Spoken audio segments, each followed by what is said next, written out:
आप सभी का बहुत बहुत नमस्कार करेंगे। आपके साथ मैं हूं ऋतिका पांडे। स्पेशल बुलेटिन देख रहे हैं हमारे छत्तीसगढ़ जी हाँ, खबरों की शुरुआत जहां रायपुर पुलिस कमिश्नरेट में संवाद से समाधान अभियान के तहत होटल, ढाबा, लॉज और बार संचालकों के साथ बैठक आयोजित की है। बैठक का नेतृत्व नॉर्थ जोन के पुलिस उपायुक्त मयंक गुर्जर ने की है। बैठक में एडीसीपी आकाश मरकाम और एसीपी पूर्णिमा लामा भी मौजूद रहे हैं। जी हां, आपको बता दें, नॉर्थ जोन के विभिन्न थानों क्षेत्रों के संचालकों के नियमों और लाइसेंस शर्तों का कड़ाई से पालन, सीसीटीवी व्यवस्था, ग्राहक रिकॉर्ड संरक्षण, महिला सुरक्षा, नशे पर नियंत्रण के निर्देश दिए गए हैं। पुलिस ने कानून व्यवस्था बनाए रखने और संदिग्ध गतिविधियों की तुरंत सूचना देने की अपील की। संचालकों ने पूर्ण सहयोग का आश्वासन भी दिया। रायपुर से ब्यूरो रिपोर्ट देख रहे थे आप।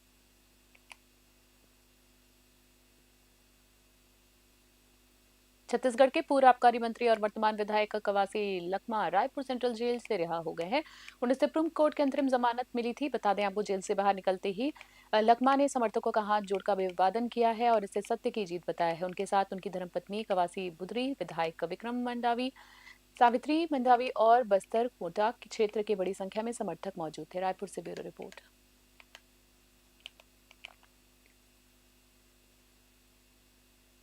के बाद जेल से छोड़ने का मौका मिला। मैं सबसे पहले सुप्रीम कोर्ट को, इस देश का न्यायपालिक को सबसे बधाई देता हूं।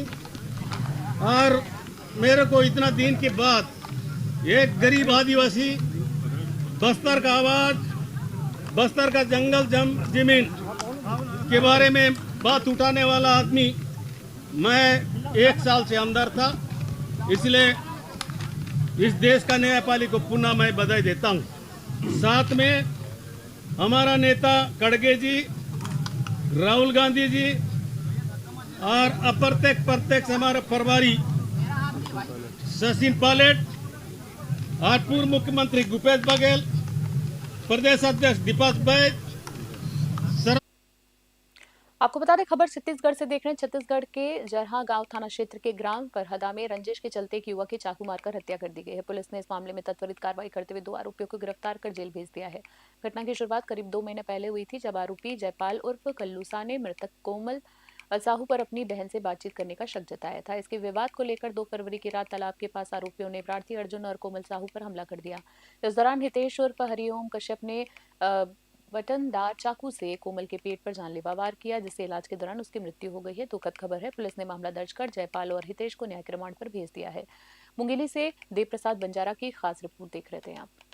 इसमें जो जरागांव थाने के अंतर्गत फरहदा गांव का जो प्रार्थी है अर्जुन साहू, उसके द्वारा बताया गया कि दिनांक 2/2/26 को रात्रि में जब वो गांव के ही तालाब के पास घूम रहा था अपने दोस्त कोमल साहू के पास, तो गांव का ही एक जयपाल साहू है, वो आकर उनसे ये लड़ाई झगड़ा शुरू किया कि तुम मेरी बहन से बातचीत करते हो।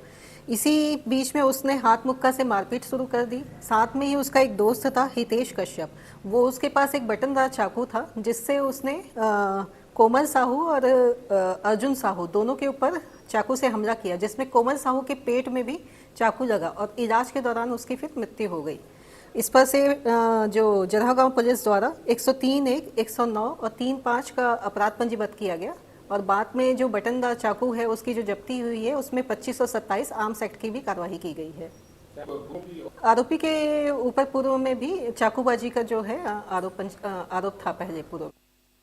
कांग्रेस वरिष्ठ प्रवक्ता धनंजय ठाकुर ने वन मंत्री केदार कश्यप और उनके विभाग के तुगलकी फरमान पर तीखी प्रतिक्रिया की है। ठाकुर ने कहा है कि शिकारियों पर सामाजिक बहिष्कार और हुक्का पानी बंद कर आदेश जारी करना कानून की अवहेलना है। उन्होंने पूछा है कि क्या अब भिड़ंतंत्र अपराधियों पर फैसले करेगी। ऐसा करने से सामाजिक ताना बाना टूट सकता है और मॉब लिंचिंग जैसी घटनाओं का बढ़ावा मिलेगा। उन्होंने फरमान तुरंत वापस लेने और आदेश लेने वाले पर कानूनी कार्रवाई करने की मांग की है। रायपुर से खास ब्यूरो रिपोर्ट देख रहे हैं आप। अगली खबर की बात करें तो धरसीवा के ग्राम टेकरी में मड़ाई मेले के दौरान सरपंच चंद्रकांत वर्मा पर हुए हमले ने अब नया मोड़ ले लिया है। मामले में गिरफ्तार 2 आरोपियों के परिजनों ने विधानसभा थाने का घेराव कर पुलिस प्रशासन पर गंभीर आरोप लगाए हैं। परिजनों का दावा है कि सरपंच और उनके साथियों ने ही थाने के बाहर गजेंद्र वर्मा और दिलेंद्र निषाद के साथ मारपीट की थी, जिसका सीसीटीवी फुटेज थाने में मौजूद है। प्रदर्शनकारियों का आरोप है कि पुलिस फुटेज को नजरअंदाज कर रही है और उनकी शिकायत दर्ज नहीं की जा रही है। आक्रोशित ग्रामीणों ने पुलिस पर एक तरफा कार्रवाई और सत्ता के दबाव में काम करने का आरोप लगाया है और न्याय की मांग की। रायपुर से ब्यूरो रिपोर्ट। और अगली खबर की बात करें तो धमतरी के बिरडूही, जी हाँ, बिरगुड़ी वन परिक्षेत्र के पिछले पारा गांव में खेत में तेंदुए का शावक मिलने से हड़कंप मच गया है।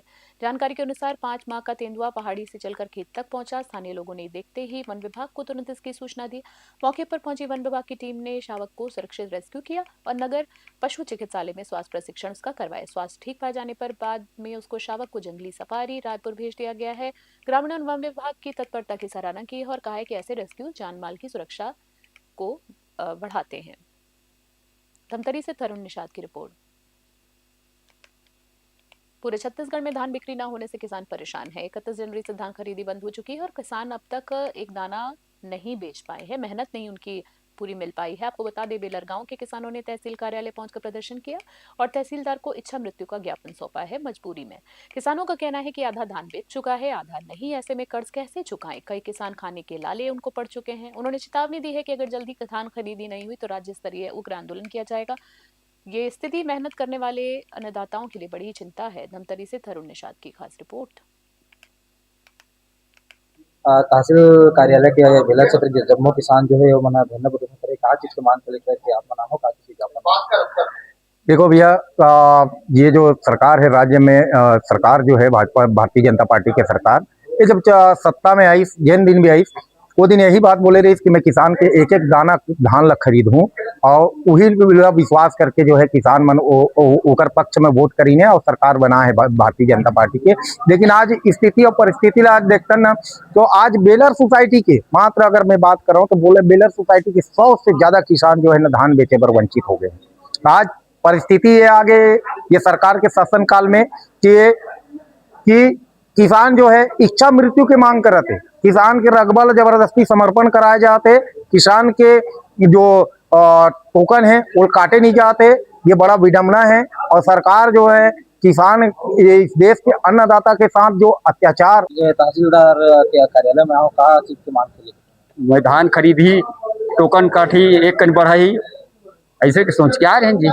अब देखो ऊपर भेजूंगा कागज कथे, अब कैसे होई कैसे नहीं है वो गलत नहीं। धान नहीं बिकी तुम्हारे कर्जा पीछे, धान नहीं बिकी तो फिर धरना धरबो। आज कहा चीज लेकर के आप मन का तहसील कार्यालय में जो धरना प्रदर्शन करे कहा चीज ज्ञापन देव किस तरह का मन? अरे मड़ई दिन के बात है भैया, मैं यहाँ थोड़ा खेत दहाला हूँ। मड़ई तब ले खेत दहा गए रहे हूँ किसान आदमी के उसने। अब सो रहे हूँ दसने बाई हा ये देख कौन तो दू जन आत है किस तब उठे हो। अब देखे थोड़ा साहब ढंग के जयराम के हो, जयराम कैसे तोरे नाव नरेश है कहता हो भैया मोरे नाव नरेश है। ता कैसे धान बेचना है कि नहीं बेचना है कथे, तो कैसे धान बेचे बर तो ओसा उसी के रखे का साहब देख ले ऐसे गए मोर का 4 ट्राली धान उतका बेर भी पड़े रही सेगा। तब देखिन 30 कुंटल जाएगा तुम्हारा धान, कैसे उसने कहा तो साहब हर साल में। खास बुलेटिन में इतना ही बने रहिए। न्यूज़ 21 अभी के लिए नमस्कार, जय हिंद, जय भारत।